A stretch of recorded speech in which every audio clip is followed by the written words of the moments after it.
北海道をご利用くださいましてありがとうございます。普通列車苫小牧行きです。ワンマン運転のためお降りの際は一番前のドアをご利用ください。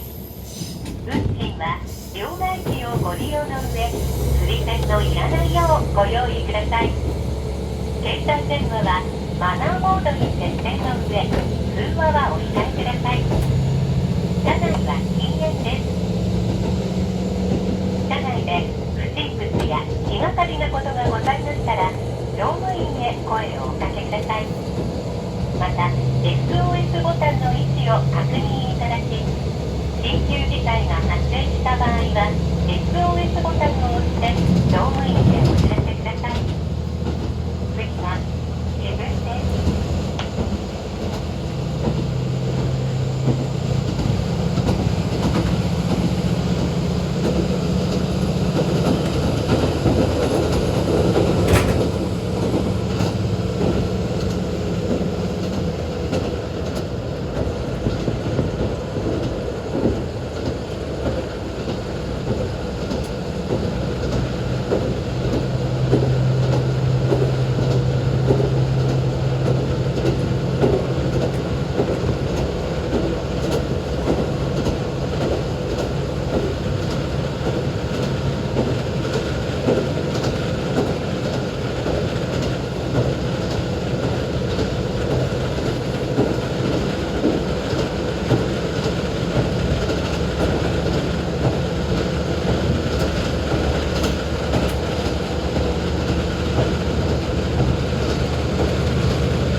お降りの際は一番前のドアをご利用ください。運賃、切符は整理券とともに運賃箱にお入れください。なお、やむを得ず急停車することがありますので、お立ちの際は手すりなどにおつかまりください。